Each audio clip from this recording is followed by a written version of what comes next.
Hey guys, welcome back to the channel. In this video, I'll be showing you how to report spam calls on Android phone. So let's get started. First of all, go to your phone application on your Android.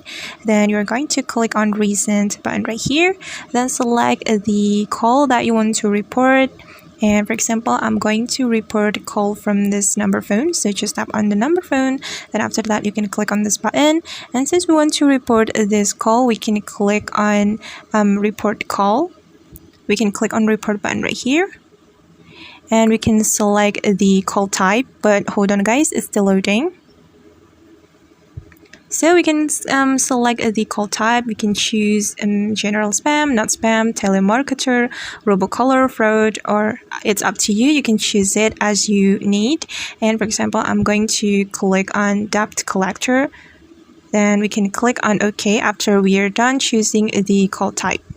Okay, and we can enter the comment right here, but we can skip this option because it's optional. Then we can click on report after we are done.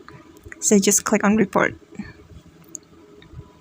Okay guys, and that's how we can report calls on Android. I hope this video will be helpful for you. Thank you so much for watching and see you on the next video.